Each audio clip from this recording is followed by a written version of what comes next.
So,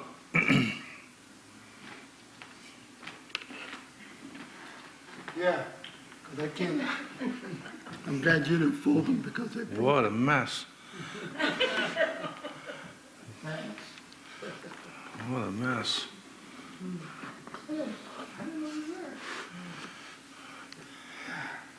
So a couple of things before we get started. Of course, we're in the middle of Holy Week here, or so-called Holy Week, and we'll talk about some of that tonight. But relative to a discussion my wife and I had just last night on the church. We were just talking about a mutual friend of ours. Actually, he was one of the. It was two brothers, and their older sister was saved around the same time my wife and I was saved, and so we became obviously friends with her. We all went to the same church, but her two brothers and most of her, in fact, all of her family, were not born again. And so I worked with the two brothers, the twins, and one now lives in Florida. He's in the sheriff's department, but one went on to become a pastor. And his church, he's done very well. He's it's a Calvary Chapel church, very straight preacher, a great guy and the whole thing. And we're talking about, the growth of the church and how well it's doing, if you count numbers. Even though I know that Bobby is a good teacher. So we are talking about that, and I was sharing with her that, that we, her and I, now we, all of us here, we have to continually remember where we're located at. I mean, physically located at. Because 32 years, 32 years, I'll be finishing 32 years here in Amsterdam in September. So then I'll be in my 33rd year. And ever since I arrived, with some exceptions, some periods here or there, it's like we fight and then take on heavy casualties for every few feet of ground that we take. So I was talking about that. I said, when you're talking about churches, let's just say that, you're talking about the churches that preach straight and preachers that are living right. You can't really compare, whether it's globally or here in America, because the location has a lot to do with some of the dynamics as well. So we went through that, and we were just talking, having supper. This afternoon, when I was checking my emails, I received a letter from the president, or the owner, of one of the stations that we broadcast on, and how he was just relating, it was directed to me, it was addressed to me, though I assume all the broadcasters on that station got the same letter. But anyway, it said, "Dear Pastor Ray." And he was just sharing how in the 12 years that they've had this radio station going, they've lost money in six figures a year, every year for 12 years. So he was just saying that we can no longer support the station. We're just losing so much money on it. And we'll have to see. I'll have to see. They sold it to a Christian company, but Christian sometimes is a relative term. So we'll have to see how that goes. But what I wanted to tell you was that what he put in the first paragraph of his letter was that, they had hopes of coming into Albany, because that's where the station's at, physically at, hitting this area. And he mentioned in there, and this was, kind of relative to the conversation I had with my wife, and then something else I want to mention to you that I have shared with you before. He was saying how, here in an area when they use words that I typically don't use, unchurched and dechurched, those are his words. that they were hoping to get more out of it, I mean, as far as spiritual results. But they're selling they've sold the station. So that reminded me, and I looked it up again. Barnett did a survey 2017, so it's just a little over a year ago, not that long ago. And we had looked at it here one night quite some time ago. Of the 100 cities in America that are the most biblically literate, or we could also say illiterate, and it came to my mind that Chattanooga, Tennessee was way at the top of the list, and it's number one. So it's the most biblically literate city in America, up to the tune of 50% of Chattanooga, Tennessee. The people who live there go to church and, have good biblical teaching and preaching. And I was trying to think what it would be like to live in a city, and Chattanooga is a big city, where half of the people at least profess Christ and go to some church of, some size. Because I know when I was out in Albuquerque years ago, everywhere that we went, for supper or lunch or whatever it was, there was always somebody here praying over their meal, praying over their meal over here. It was like, there was Christians like everywhere, And now I'm trying to think of what it'd be like to live in Chattanooga, Tennessee, where you got half the population that has a profession of faith. So then you go down the list and you have places like Tuscaloosa and some of the other places that have 49%, which is pretty much 50%. 49, 49, 48. And again, all these cities, I'm trying to picture myself living there, preaching there, teaching there, where you have half the city, again, professing Christ, biblically literate. So I went down the list because I wanted to double check exactly where are we. Albany, Schenectady, and Troy. That's what's listed on this Barnett. You could look it up online yourself. Albany, Schenectady, and Troy. Remember, all this is all related. My wife and I having a conversation, comparing where Bobby's church is to where we're located. Then I get a letter that they've sold the Christian station, and again, presumably he says they're Christian, so okay, we'll see. And then I looked up on the Barnett study, and out of 100 cities listed, Albany, Schenectady, and Troy, which obviously includes us, is number 100, 10%. So that's three cities too. Chattanooga's one city, Tuscaloosa, one city. We fall last on the list at 10% of the population of three cities, which I don't know exactly what that would be, but it's not only very low, it's the lowest. So what I'm saying is this: we face a challenge here that I could say literally, at least according to Barnett, that no other city faces, not New York City, and actually New York City is kind of low on the list too. Rochester is above New York City. Syracuse is above Rochester as far as being biblically literate, and still the figures aren't super high, but Syracuse is like 23%, which is, okay. We're 10% in three major cities: Schenectady, Troy, Albany. Then you pull in all the rest of us here too. We have to be reminded of the spiritual warfare that's going on around us here, right, in the Capital District area. Because if we don't, we're going to be discouraged in our efforts to preach Christ and reach people and so forth. We're number 100 We're down at the bottom of the ladder, the last rung on the ladder. And it reminded me somewhat of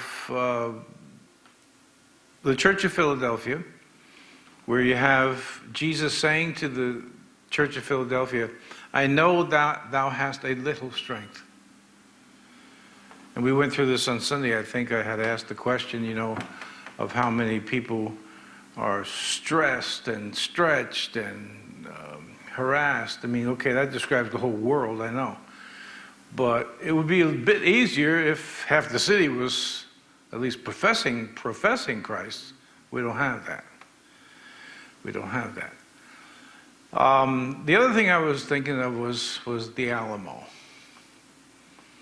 Of course, they got wiped out, but they refused to give in to General Santa Anna, and they just held that little mission until they were dead.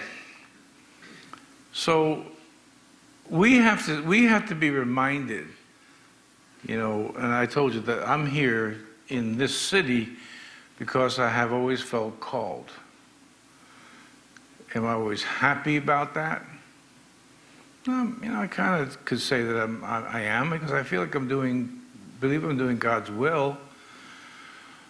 But the casualty list is always high. One of the most disturbing things, and this is actually, I'm bringing this into the message for tonight, the teaching, the study.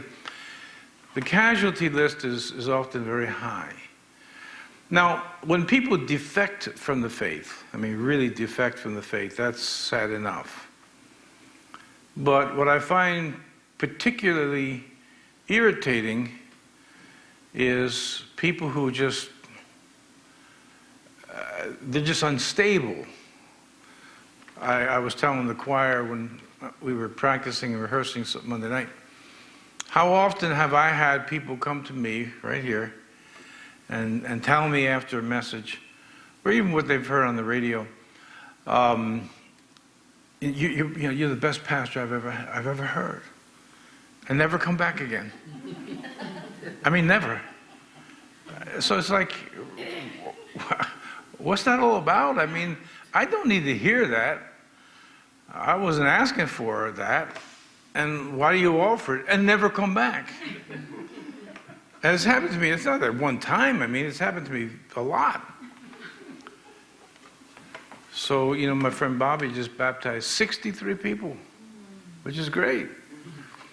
I told you one of the most difficult things that I, again, deal with is the fact that most of the people that I've baptized never come back after they're baptized. I really don't get it other than the context of the book, the spiritual warfare, what we're really up against. I can say that it's easier, I believe it's easier, to be in a place where the population acknowledges Christ, the Bible, Christianity, Chattanooga 50%, Tuscaloosa 49%, and you go in these high percentages. It's going to be easier in many ways to live as a Christian, because you're kind of like the dominant force.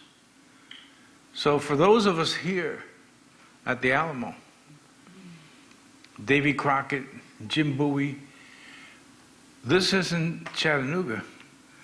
This is not the Bible Belt. We are not in the place where we have the luxury of wherever we go, we run into a Christian. And when as a pastor, and I look at it and I examine it, I'm often very frustrated. I have to remind myself where I'm located as a preacher, and the fact that the Northeast in general has, as I've told you in times past, has been known for many, many years as the preacher's graveyard. Preachers come here to A, don't have a ministry to begin with, B, who cannot cut it here. Now, I've been here, again, 32 years in this area. Somebody asked me, a Christian asked me this some weeks ago, did I know Pastor so-and-so and Pastor so-and-so? And I didn't, because the pastors that I did know, and I used to know almost everybody in the area at one time, they've moved on, they've gone, one or two have died, and the people who have come in, I just don't know them because I haven't been around these meetings anymore, which is certainly not their fault. It's just, this is a difficult area that we're in. We're a lot like the Church of Philadelphia. Remember, Jesus also says that they were right near the synagogue of Satan. Being parked next to the synagogue of Satan is certainly not going to be an easy thing to deal with. All right, so when we talk about prayer, when we talk about finances,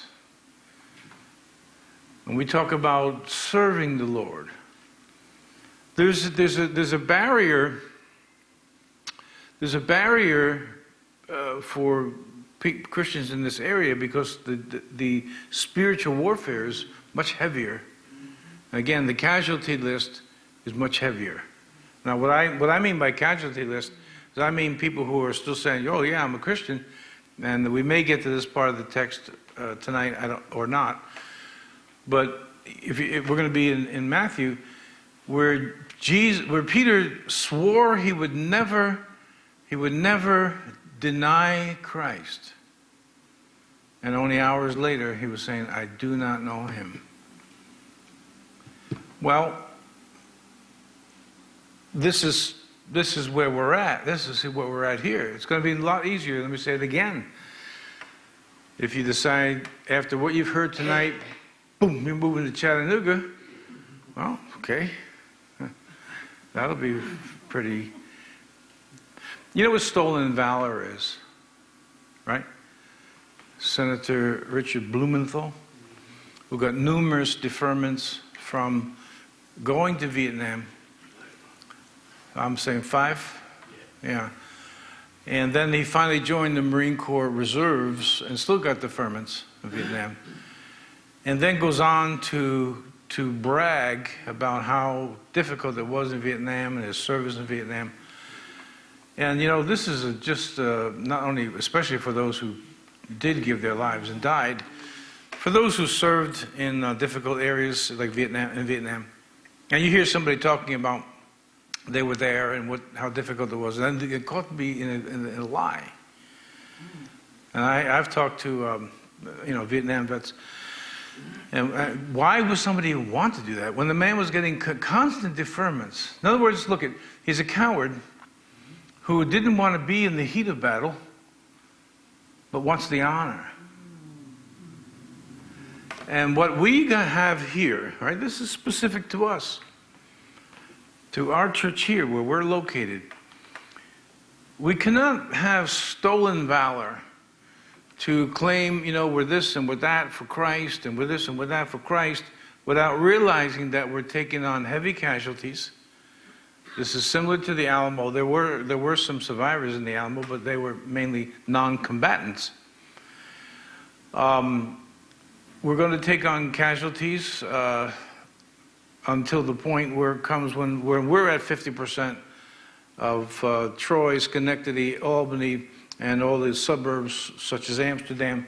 When we're at 50% of professing Christians, it'll get easier. But I don't know that we'll ever see that day.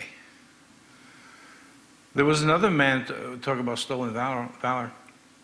Some years ago, 20 or so, he used to go from the high schools and some colleges and he dressed up in a green beret uniform, and he had all his medals and stuff like that. And he would talk about this one famous battle that took place at a hospital where the Green Berets stood off the Viet Cong for days, and they took on heavy casualties. Anyway, one day, one of the Green Berets that were there, looking at this guy, and he's looking at the picture, and he doesn't recall this guy. Well, this man was never in Vietnam at all, let alone a Green Beret. And he was going around portraying, and he'd have people crying and weeping as he would describe the battles. He was never there. Point is, if you plan on staying in this area, and if you plan on being a Christian, we're going to take on heavy casualties. And with this being Holy Week, having said all that, we have to decide who we're going to be in the body of Christ. In this chapter here that we're going to go to right now, there's two people, two key figures. Peter, who denies Christ but repents and obviously becomes the Apostle Peter. Well, he already was the Apostle Peter. And Judas. So let's take a look at it. Matthew chapter 26. And this being a Wednesday night, even though it's Holy Week, if you've just come off a hard day's work, this is not going to make your day any better.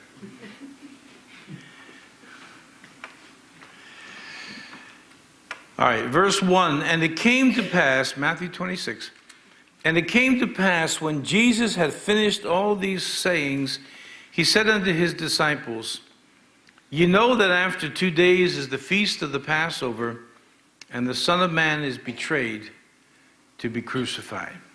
Let's stop there. On Sunday, we were back here in Matthew chapter 21, the so-called triumphal entry, which starts what is known in Christianity as Holy Week. So you have Jesus coming in, and I discussed with you, we read at length the whole chapter 9 of Daniel, of the prophecy of Daniel, the decree given to build the city of Jerusalem, destroyed by Nebuchadnezzar. And Artaxerxes gave that decree, and Daniel had it revealed to him that as soon as a decree is given to rebuild the city, until the coming of the Messiah would be 70 weeks, which I explained to you, 70 weeks of years, 490 years. We also learned from reading in Daniel chapter 9 that after 69 weeks, the Messiah would be cut off. And I went through the calendars with you, lunar calendar versus the solar calendar, the Julian calendar. And that decree by Artaxerxes was given on March the 14th, 445 BC. That's when the decree to rebuild the city was given. When we calculate, Sir Robert Anderson calculated the math, and now we calculate the math, and you have 173,880 days from that decree given on March the 14th, 445 BC. You end up on April the 6th, 32 AD, when Jesus is coming into the city. So all we saw at that point was Christ coming into the city. Palms are being thrown down. People are crying out. Later in the temple we read is the word children. Hosanna, save now. Hosanna, save now. And they thought that Christ, who is the Messiah, was going to set up his kingdom right now. But he was cut off. He was crucified, and we're reading it here. One of the things that just as a note of interest is in between Sunday coming into the city, we have on the day before Wednesday, or Holy Wednesday, or Silent Wednesday, or Spy Wednesday. It's got all these terms. We have Jesus giving this great discourse in Matthew 24 and 25. What would be the signs of his coming? How would we know what's going to be the end of this world? And we go through these signs, and I want to just say just a little bit about that based on what we're seeing with our eyes and keeping in mind what I just told you. Think of, maybe we should change the name from the Time for Truth to the Alamo. And I could be, no, the colonel, I forgot his name now, the colonel who was in charge. You could be Jim Bowie because he died. Anyway, in between here on this Tuesday, as Jesus is on the Mount of Olives and they're asking him this question, or questions plural, When would we know? How would we know you're coming? Of course, they really still don't have a grasp on exactly what he's talking about. But he did talk about the destruction of Jerusalem, the city, again, after it's been rebuilt. And he gives us these signs. And so, just for a moment, let's just review. And I don't ever feel bad about repeating this to you over and over again. We're seeing these signs in this generation, at this time. And I just mentioned this to you, but right here in our local church, I'm watching people defect from the Lord. Now, that doesn't say they're not in some other church somewhere. And then you would say to me, who are you to judge, and how do you know? But if you've been doing what I've been doing for 42 years, you have a pretty good idea of how things work. I'm watching people take steps, ever so slightly, ever so small, to defect from the Lord. And I'm not saying this church is the only church. That's not my message. I'm saying that people you're watching, look at, if you point, a bullet will always hit what is pointed at. The chamber and the muzzle of any gun hits what it's pointed at. So if you're operating a handgun, you're operating a rifle, and you said, I had it aimed at the bullseye, the response would be, that's what you thought you had it aimed at. Whatever is off, it could be the sight, it could be you moved at the last minute, took your eye off the front sight, whatever. But the gun hit what it was pointed at. So how does Pastor Ray know? Well, ultimately, I don't know the final result, but I offer what we call the educated guess. If this was you here straight, like Peter, and we may say Judas, though he was going to betray Jesus anyway. But let's look at Peter, and you're off just a little bit. As this trajectory goes on, here's a straight line. As this trajectory goes on, especially when you go into infinity, it gets further and further and further away. And the theory of that would be that at some point in time, they would be polar opposites. A degree. You're off by a degree from where you were. And all of a sudden, 6, 8 months now, a year, people, they would defend themselves. I still love the Lord, who are you? But even a blind man in the dark can see that you're not what you used to be. I'm saying you loosely, not necessarily you. That you're not what you used to be. You're not as fervent as you used to be. Your prayer life's not what it used to be. Your dedication to the Word is not what it used to be. And we have lots of reasons. And then we could also say a lot of excuses. But the one thing to keep in mind is that we're to love God with all of the heart, all of the soul, all of the mind, all of the strength. I mean, what goes through, let's go back to the Alamo, what goes through these men's minds when they know they're going to be meeting a much, much superior force, and they're going to die? I mean, that's a big decision to make, because they had an opportunity to leave. Santa Ana said to them, hey, just vamos. And, we'll just, take the mission back. And they said, no, we're not going to do it. So they knew they were going to die.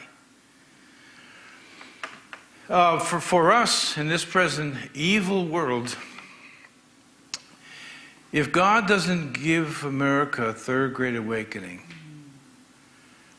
I don't see how now, especially now, we could turn this thing around. I mean, I'm a little off topic, but it's contemporary. It's the way we have to be thinking, rather than reading Bible verses the way many will be during this Holy Week, where it's just kind of what we say religious. We want to make sure that these things, we can apply them to our lives. So when you think of men, in the case of the Alamo, who know they're going to die at the hands of a superior force, but they still refuse to recant or give in, you have a hero. You have not stolen valor. You have true valor. If you didn't know when you came here tonight, you know now that we are on the bottom rung of the most biblically illiterate place in America. That's where you live. And if you attend church here regularly or any place in the Tri-City area, that's where you do live. So we got to face facts. This isn't going to be easy, and we're going to face more temptations than the average church that's placed in a city where there's a lot of support, a lot of brothers and sisters. I'm not saying there's not enough in this area. Certainly there's enough, but we don't have what other cities have. So we have to start to calculate the cost, not only of being a Christian in this age, but we have to calculate the cost of what it's going to be like to serve Christ right here in this physical location. We see the signs. When you look, I'm amazed at this one thing. I'm just trying to connect these dots for you because we're Americans. I'm amazed, and I said this to a Vietnam vet who's a combat veteran, who supports some of the people who I would never support. I said, you know, you spent all that time in Vietnam fighting communism. Now they're sitting in Congress or running for president. And how can you, let's talk about Bernie Sanders. Let me talk about Bernie Sanders. He wrote a book. He made $1 million. His average salary was about $290,000 anyway. By anybody's standards, that's not poor. And he's on this whole socialism thing, which has flopped and failed in every single country, every single place that it's been tried, it's failed. So I've made statements to people to say that he's not an idiot. It's the people who follow him that are idiots. But to be biblical about it, I think it's more a delusion. Why what didn't work anyplace else caused revolutions. They estimate about 50 million or more people died at the hands of communists who we wouldn't support. So we would be on that genocide list or the cleansing list to get these people out of the way, which we see and have seen all over the world. So Bernie Sanders is a millionaire. He gave 1% of his million to charity. And he's a socialist. You give more than that on a weekly basis. At least I hope you do. On a weekly basis to the Lord. We give tithes, offerings, and we pay taxes. And we're not socialists. Can I say yo-yo? That's not a vulgar word. This yo-yo is saying, hey, I wrote a book. You could write a book. Let me tell you something. Have you ever written a book? So far, I've written 3. And believe me, if you're trying to write a book to make $1 million, that's no easy task. That's no easy task. So, okay, so I'm using this as an example of what we're up against in general, what we're up against in particular right here. So we have this in Congress, people pushing socialism in a country that has been unprecedented, not only in our personal prosperity, but in what we've done for other countries, with helping them out in their situations of poverty and so on and so forth. And yet somebody comes along and I other than biblically, I can't make sense of this, because this is, and I think it is, I truly do think it is, since it's a worldwide phenomenon in many places. I wouldn't say most places, but many. This has to be the beginning of this strong delusion we read about in Thessalonians, where people are convinced. Oh, I mean, if I had a program that I could point out to you has worked every single place, it's everywhere it's went, it's worked for everybody. It's ironclad. Well, it would then be reasonable to say we need to change our habits because this actually works. But just the opposite is true. Price of eggs in Venezuela is $100. Imagine going to the shopping, he's got to buy eggs, $100. Diapers, shelves are empty. Dinesh D'Souza, some of you who know who he is, his wife Debbie is from Venezuela. And she had a picture of how her brother is now living, and he's living the way like some of us would camp. He has an SUV, he's out in the woods, the camper down, and with the car down, the SUV, the back gate is down. He's living in the woods. I don't know why he hasn't left, but so who buys into this? Who buys into this but deluded individuals or people who are woefully misguided and misinformed? Now, how am I connecting these things? Well, when we get into this here, the Son of Man is going to be betrayed. There was a Judas. What entered his mind to make him think that he could betray the King of Kings and the Lord of Lords and there would be no repercussions? What enters the mind of a professing Christian to think they could keep breaking God's laws and it's going to be all right? You see, it never has been all right for anyone who violates God. Doesn't matter who they are. God's no respecter of persons. But yet someone comes up with the idea that I can do this. I can do what others have done in the past and met with an ill fate, but it won't be an ill fate for me. That's the deception of the human heart that says that you can actually do this and it will be well, and it won't. So we have Judas. Look at verse 3. Then assembled together, so this is Wednesday night, Spy Wednesday, Silent Wednesday, goes by a lot of different names in Christianity. Then assembled together the chief priests and the scribes and the elders of the people unto the palace of the high priest, who was called Caiaphas, and consulted that they might take Jesus by subtlety and kill him. But now these are the elders. This is a whole other scene over here. While this is going on over here, this is going on over here. And they said, not on the feast day, lest there be an uproar among the people. Now we'll skip the anointing of Christ in Bethany, so we go over to verse 14.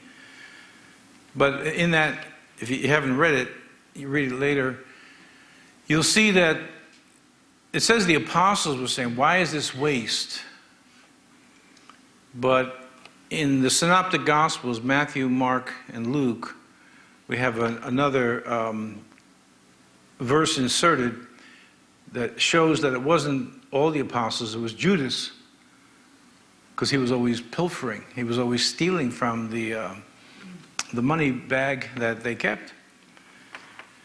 Then one of the 12, called Judas Iscariot, went unto the chief priests and said unto them, what will ye give me, and I will deliver him unto you? And they covenanted with him for 30 pieces of silver. And from that time, he sought opportunity to betray him. I don't know what 30, I didn't look it up. I could look it up, but I didn't. What was 30 pieces of silver in AD 33 compared to today's money? But silver and gold doesn't vary very much. So it's not much to trade in your Christ, your Lord, and we may say your friend for 30 pieces of silver. That was it. He sold everything that he could have had in the next life. And I've heard preachers talk about, well, Judas was still saved. And that's just a ridiculous conclusion, especially when we have Jesus who's going to go on to say, the Son of Man is betrayed into the hands of sinners, but woe unto him. Woe is never a good word. That's not a word you ever want to hear God say to you. Woe unto you. That's not good. When God says, hey, you're blessed and I'm happy with your conduct and whatever, that's good. Our sister said she dreamed about this nice song that we sang Sunday. That's good. It's not good when God says, woe. Woe unto you.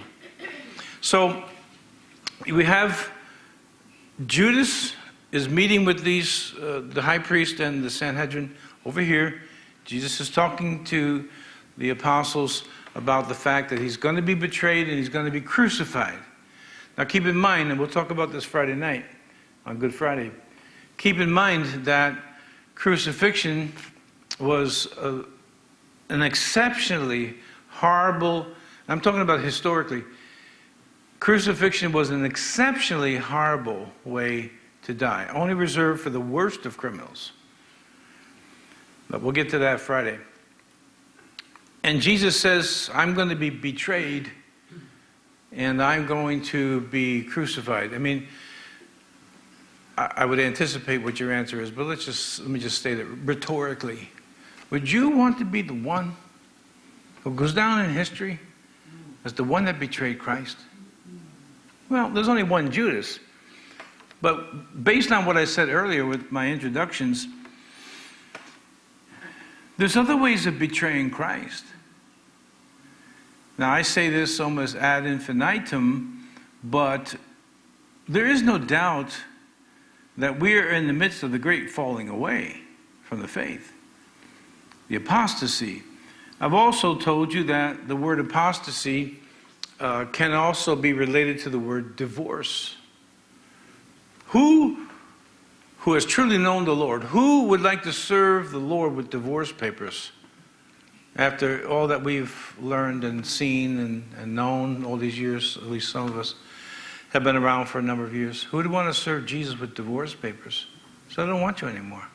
And do it for $30, let's call it $30. It was more than that, and do it for $30.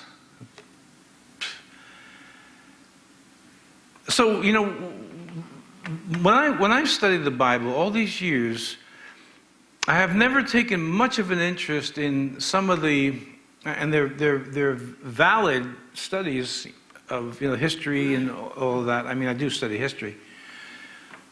What I'm always looking for, wherever I'm at in the Bible, is there's a principle here. What's that principle? How does it apply to me? How do I bring that to the people? But chiefly, I'm looking for myself. What is the principle here? So when it comes to Judas, we could look at it this way. Be careful that you don't find something that comes along that is, and don't say that you don't have it, because we all have it. Everybody has some selling point. Let's go to Abraham. Let me give you an example of a selling point. Although Abraham didn't bite on it, you may say, you know, I'm walking with the Lord here, there, and this. You know, I'll go through all these obstacles until God says, I'm taking one of your children. And I don't mean the physical death. I mean, we're all going to physically die, right? But God says, this one here will not be saved. Is it at that point? Or their behavior is so anti-biblical. Are you going to enable that behavior? We are so living in Bible times that it's still amazing me that you could have a woman like Stacey Abrams, and there's others. Now you understand the dynamics of the heartbeat bill, the abortion, right? If a doctor can detect a heartbeat, at that moment, no abortion. And a doctor can face up to 5 years in prison and a very hefty fine. I forget exactly what it is, but it's significant. 5 years in prison, if you detect a heartbeat, that means there's a human being in there and you cannot kill it. This is murder. Stacey Abrams, who still believes she's the governor of Georgia. Truly, it's amazing. Has stated, and she's not the only one because I read it from other leaders, represent, whatever they are, that this heartbeat bill, this are her exact words, the heartbeat bill is evil. Evil. Woe unto them that call good evil and evil good. It's coming right out of the scriptures. We're living in the pages of the scriptures where a woman is saying, this is evil. I mean, you could say a lot of things that would be less, make less of an impact on a reasonable mind than using the word evil. Evil. But in every crowd, wherever you go, where there are Christians gathered, there's always a Judas. There's always someone that will betray Christ for some small payback, some small payoff. We don't ever want to say, you know, it wouldn't be me. So we see Judas now. He's prepared to betray Jesus. Over here in the rest of verse 20, chapter 26 down to verse 29 is the Last Supper, is communion, what we call communion. And Jesus here at verse 28, for this is my blood of the New Testament and the initiation of the New Testament. Right? You have an Old Testament that all the Jews are living by it up to this point. We, and again that represents a lot of us here, come from Gentile stock somewhere in the world. We're not under the covenant at all. Now we're going to be grafted into the covenant given to Abraham, Isaac, Jacob, and so forth, the fathers. And Jesus is going to initiate that with the crucifixion, but the symbol of it, which we have here every Sunday, is what we call Holy Communion. This is my blood of the New Testament, which is shed for many for the remission of sins. We actually could make a point of the word many rather than all. Because so obviously Christ knows who's going to reject him. But I say unto you, I will not drink henceforth of this fruit of the vine until the day when I drink it new with you in my Father's kingdom. So let's go forward now, well, a few years, and everything's culminated. To be absent from the body, you'll still be present with the Lord, but this won't happen until it's all done. And when Jesus raises that cup, and how many tens of millions, hundreds of millions, billions, I don't know how many people have been saved, going to be saved. Imagine what a toast that will be. Imagine that we will know Jesus has not touched this since the Last Supper. And this next time, we will all be there. When we all get to heaven, what a day of rejoicing that will be. When we all see Jesus, we'll sing and shout the victory. Of course, it's good if we shout it now too, because we need it down here. There'll be a lot less pressure on, I say, the song leader, on us song leaders, to have to say, come on, sing with me, because everybody will be singing on that day. Everybody. Everybody in heaven. So they go to the Mount of Olives at verse 30, and Jesus starts to predict that not only is he going to be betrayed, but that all of them are going to leave him. So let's just stop there before we even read it. And let me just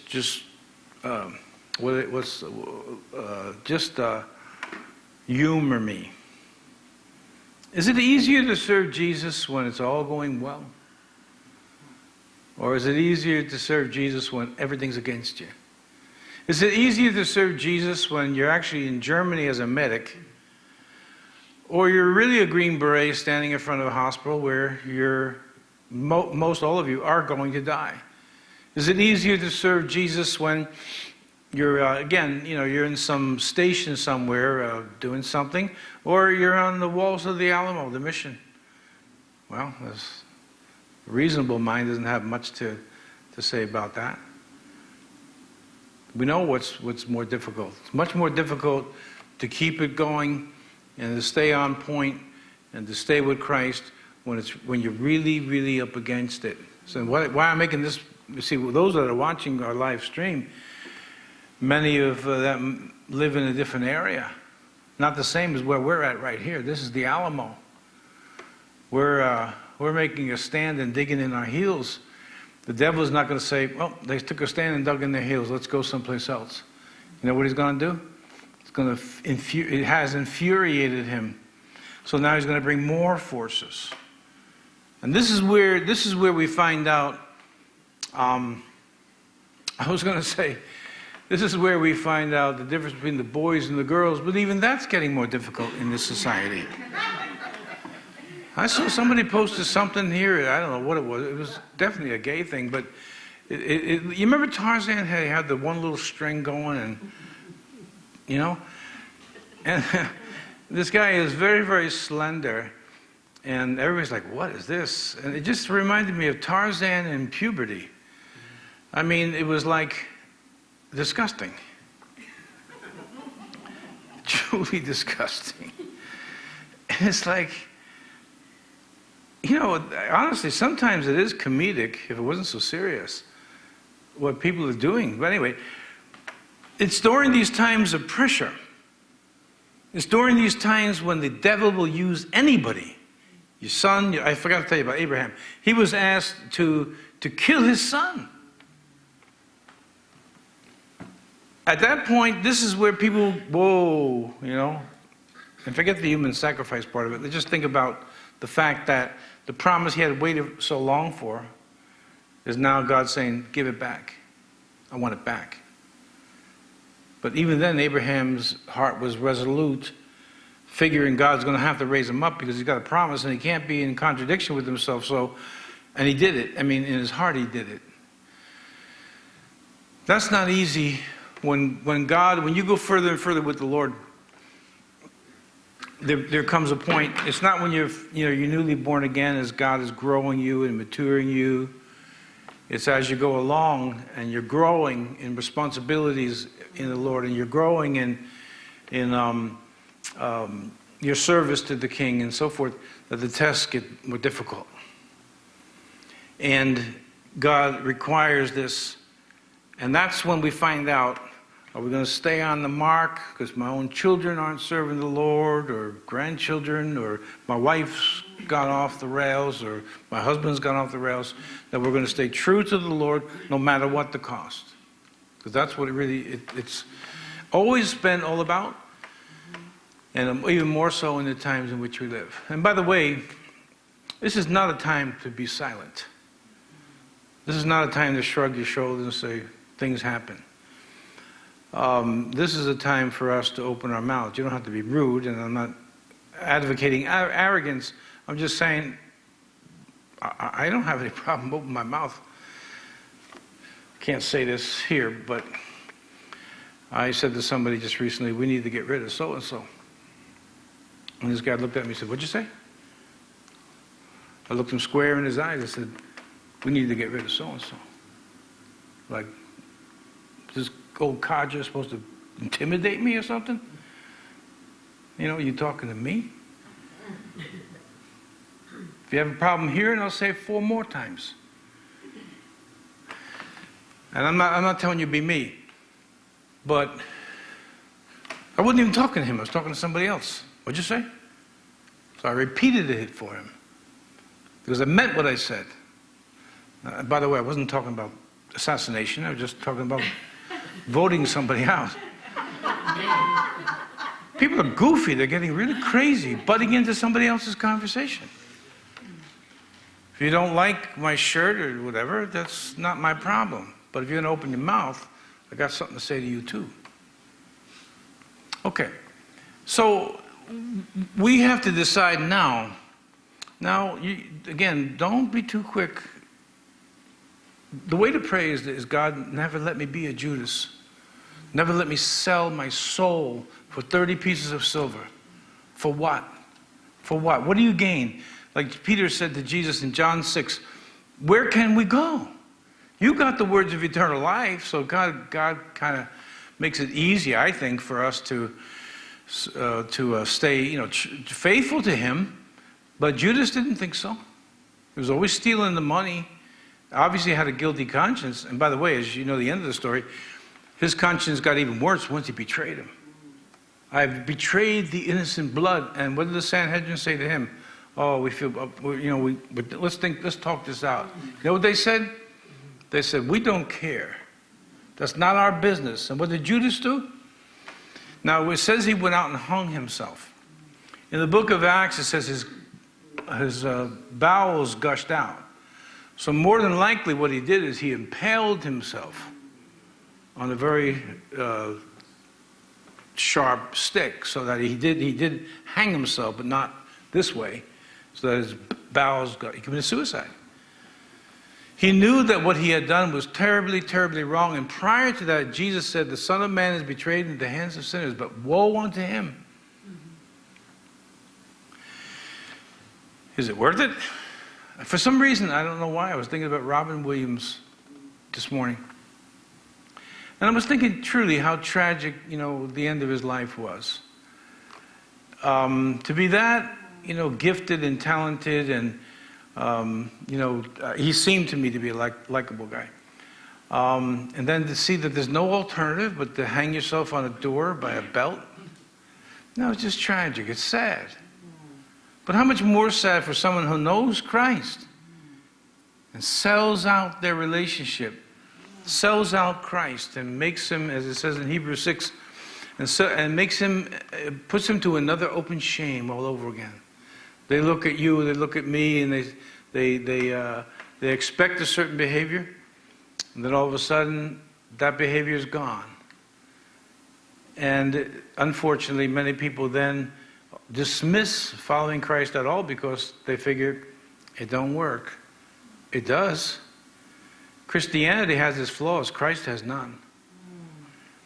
So here they are. Now they're on the Mount of Olives in verse 30.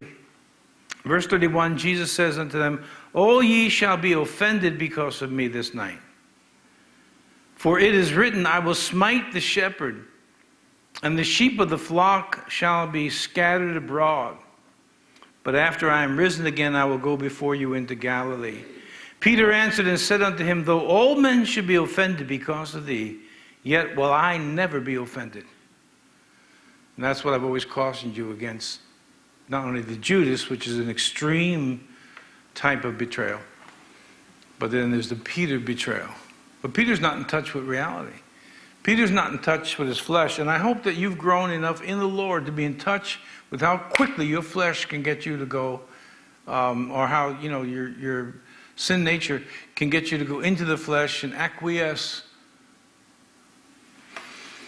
Peter was sure his dedication was above and beyond all the other apostles, all the other members of the church. I mean, these guys are committed, but I'm really committed.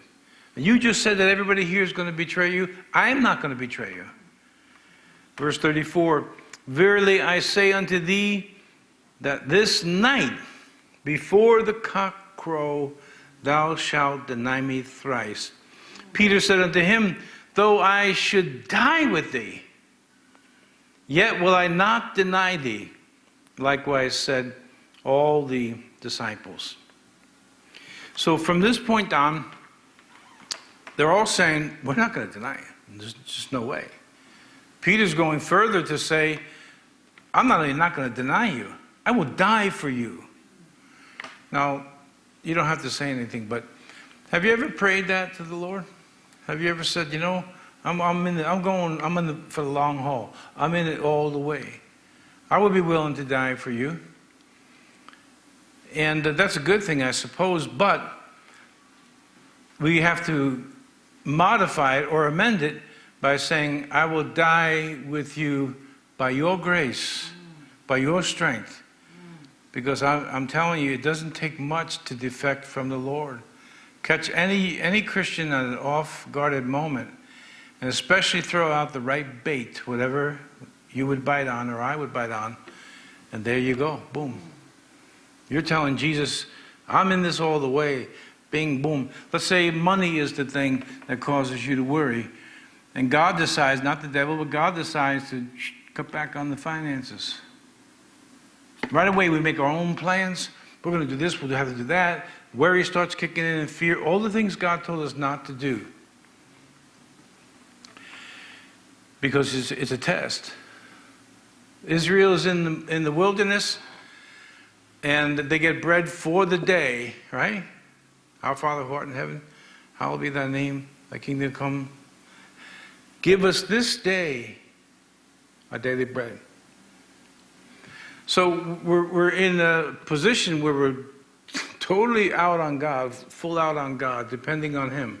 And by the way, the giving of the tithe, if you do your math at home, unless you're independently wealthy, and even when most people who are independently wealthy are extraordinarily cheap.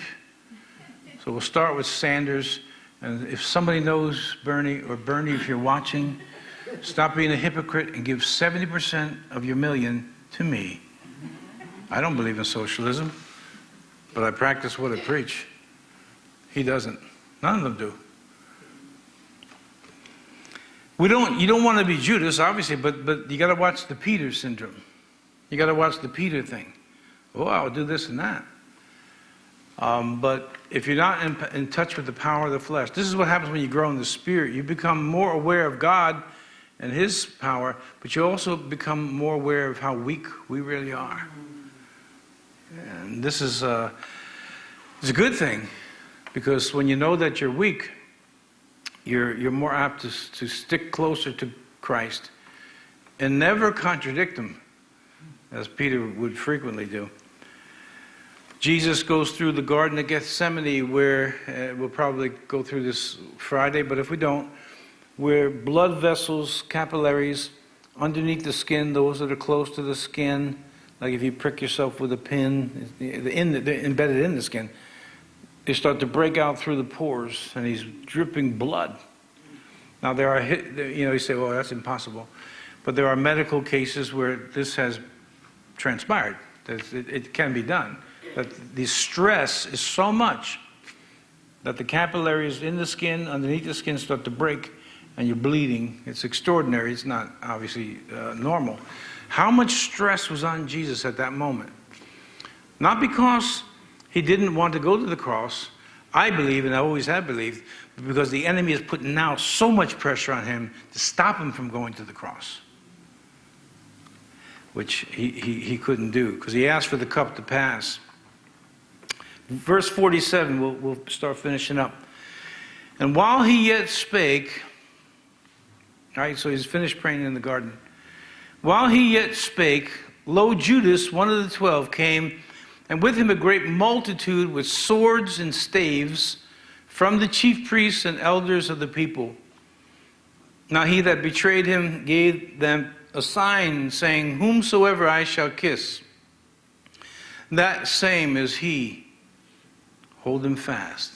Now what's it like to be 3 years with Christ and now being told to the enemy, God's enemies, Christ's enemies? And by the way, this also proves another thing. That in the crowd, you didn't know which one was Jesus. Although he wasn't, you picture him like I used to like King of Kings with Jeffrey Hunter, with these very light blue eyes and the whole brown hair, Caucasian thing. But there's no beauty in him, it says in Isaiah, that we should desire him. In the crowd, Jesus had to say, it's the one I kissed. They didn't even know who he was. I mean, in the crowd, they couldn't recognize him. So Judas rather, is saying, the one that's Jesus is the one I'm going to kiss. Forthwith, he came to Jesus and said, Hail, Master. Now, one of the things among many that you'll experience in your walk with the Lord as you go closer and closer with him, you'll start to experience things that are similar to things that Jesus experienced. That I may know him, the Apostle Paul said, and the fellowship of his sufferings. It's easier, look, there's no question about it, it's easier when everything is moonlight and roses to serve Christ than it is when everything's just not going right. And worse, is when it doesn't go right for year after year. Yet you know in your heart of hearts that you've been true to Christ. At the end of the day, which I mean by the end of your life, that's all that matters. All that matters is that you stood at your post, you did your duty, you did all, and having done all, you stood and you stayed faithful to Christ. That's all that matters. That's the bottom line. If you've ever been betrayed as a Christian by someone close to you, you'll know how much that stings. I have always been betrayed by people I trusted. Well, they couldn't be. No one can betray me that I don't trust them to begin with.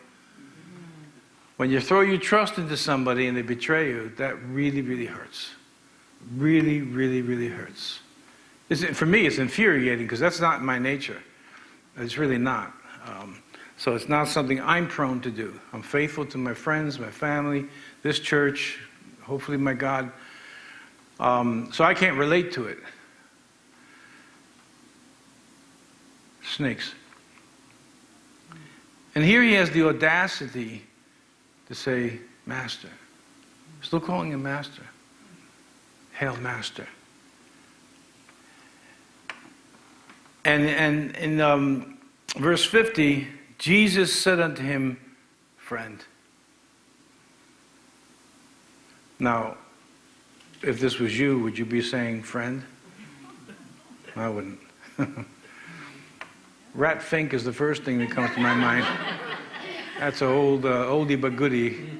You rat Fink. You dirty, no good, what do they say in the cowboy was sheep herding. Low down. Friend, wherefore art thou come? Then came they and laid hands on Jesus and took him. Behold, one of them which were with Jesus stretched out his hand, drew his sword, and struck a servant of the high priest and smote him. Of course, we know this is Peter. So Peter at the moment is, and listen, this is very important. I'll finish on this. This is very important because this is the same Peter who said, I will die for you. And it looks like he meant it. He pulled out a sword. But the weapons of our warfare are not carnal. So we make the mistake of saying, we're going to fight back. And there was a time for that. In theology, there is cases where there are cases where, well, we see it in the Old Testament so much, and the book of Revelation, where a war is righteous. But that having been said, when we look at Peter here, who just said, I'll die for you, he does pull out a sword. The problem is, Jesus doesn't permit him. Well, he already sliced off the ear. I assume he was going for his head, because you don't usually go for an ear. You don't usually go for an ear with a big sword. It looks like he missed. Maybe the guy moved. Malchus was his name. Maybe he moved and got the ear. And,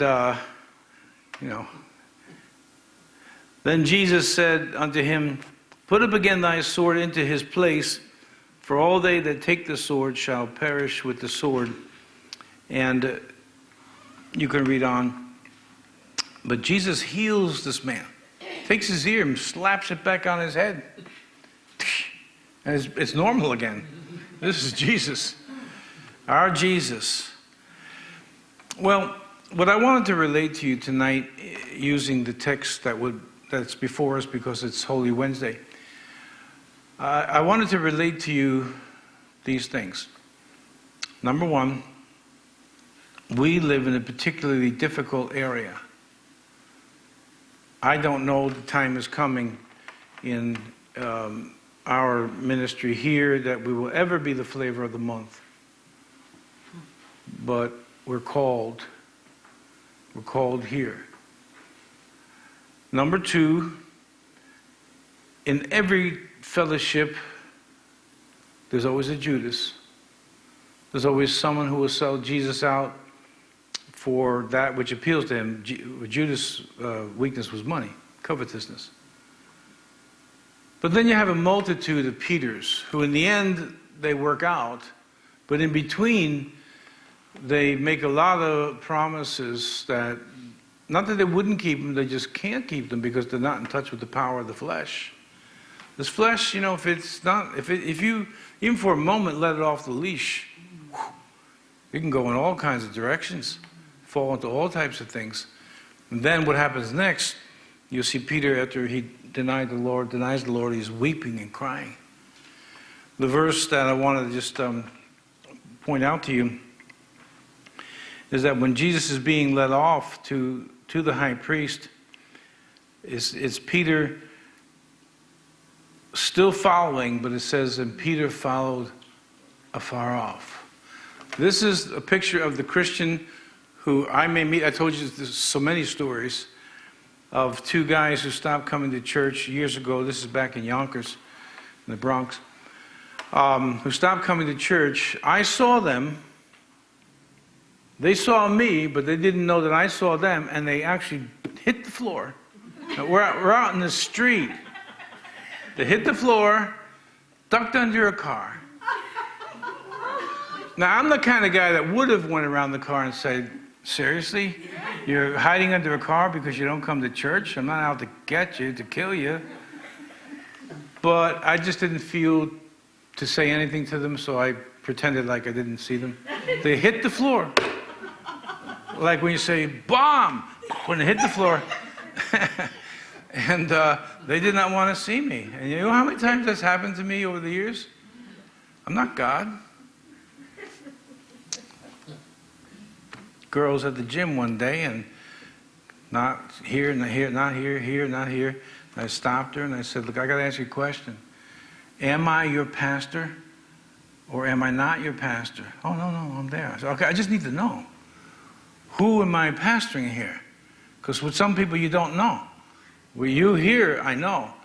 But I don't know because they come and they go and they come and they go. I don't know what to think. I just went through the email list. I told you that. Zip, zip, zip, zip. If they're still going to come, then I'll put them back on. But if not, whatever. Peter is an example of what can happen to any of us at any time. Given the right circumstances, we can deny Christ. So let's keep these things in mind. We're in a difficult area of the country, difficult area of New York State. We're not going to have it easy. Suck it up. Get used to it. I would never want to be the one to say, don't move someplace else, so it's warmer, it's better. You know, I mean, whatever, okay? So as you do as you please. Me,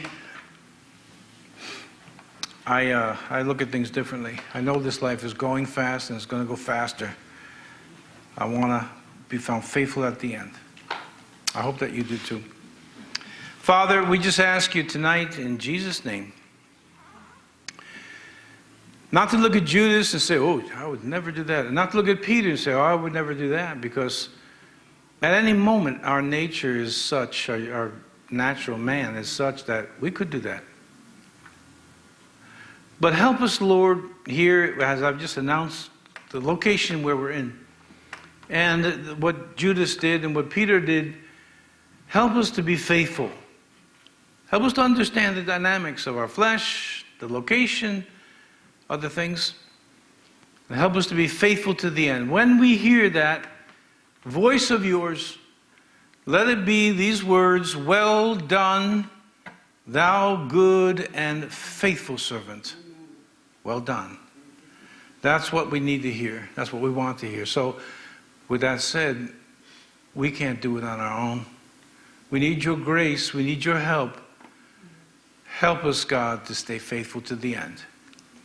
Continue to bless this week. Let souls be saved. Amen. Through this holy week. Bring people to yourself and use us as tools, evangelists, ambassadors. Yes, God, we just ask you tonight that anyone who was watching by the live feed that we had, live streaming, that doesn't know Christ, to invite Christ into their hearts, to receive Christ. Save souls, God, in these last days. Now bless everyone who's on their way home. Give them safe traveling mercies and a good night's sleep as well. And God, I ask you to do this in Jesus' name. Amen.